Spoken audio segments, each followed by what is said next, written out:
안녕하세요. 노승수 목사입니다. 공동체가 하나님의 형상을 회복하기 위해 무엇이 필요할까요? 먼저는 하나님의 형상이 무엇인지를 정확하게 이해해야 합니다. 전통적으로 골로새서 3장 10절과 에베소서 4장 24절이 하나님의 형상을 설명하는 핵심 구절로 받아들여졌습니다. 이 구절에 등장하는 하나님의 형상의 세 가지 요소는 참 지식과 의와 거룩입니다.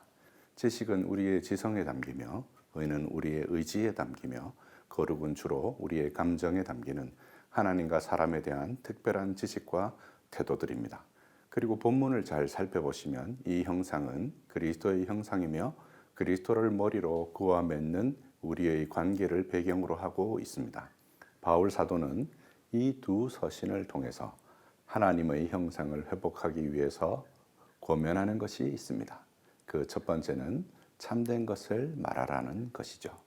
이것은 공동체가 하나님의 형상을 회복하기 위한 첫 번째 단추입니다. 사실 우리가 속한 동아시아는 참된 것을 말하는 데 익숙하지 않은 문화를 가지고 있습니다. 예를 들어서 자신이 담근 김치를 자랑하고 싶을 때 이웃에게 그것을 나눠주면서 맛은 없지만 드셔보셔요 라고 말하지만 실은 내 김치에 대해 칭찬해 주기를 바라는 마음일 때가 많습니다. 이런 문화의 발달은 우리가 서로 상처받는 것을 막아주는 완충제 역할을 하기도 합니다. 상대의 의중을 떠봄으로 상처받는 말을 회피하는 기술이 발달한 것이죠. 그러다 보니 자기가 정말 원하는 것을 말하지 않고 숨겨서 상처를 회피하거나 상대가 듣고 싶어하는 말을 해주는 기술이 발달하게 되었습니다. 이것은 우리 관계를 크게 어긋나게도 하지 않지만 우리가 그리스도의 장성한 분량에 이르지 못하게 하는 이유가 되기도 합니다. 왜냐하면 상처는 당신에게 빛이 들어오는 곳이기 때문입니다. 상처는 극복될 때 별이 됩니다. 도전을 회피하는 신앙은 잘할 수가 없습니다. 그래서 상처를 덜 받으면서도 우리에게 하나님의 형상이 나타나도록 하려면 두 번째로 자기에게 충실하게 이야기하는 것이 필요합니다. 바울이 말하는 분내어도 죄를 짓지 않는 기술인 셈이죠. 상대가 어떠하다고 평가하는 말을 하는 것이 아니라 내가 원하는 것과 바라는 것에 대해서 말하는 것입니다. 내 필요를 말하는 것이죠.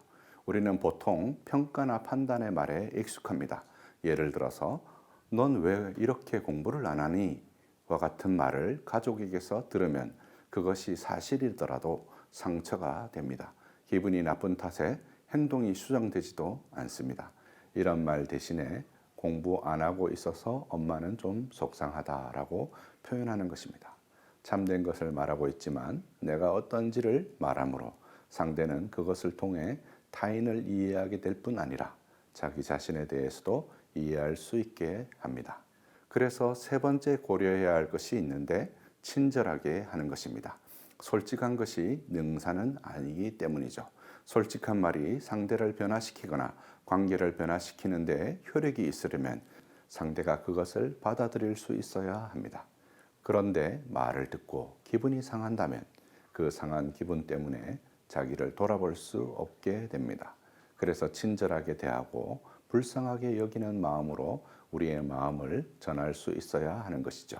하나님의 형상은 하나님과 이웃에 대한 참 지식과 거기에서 나오는 바른 태도와 이 지식과 태도에서 비롯된 거룩한 정서로 공동체 가운데 실현됩니다.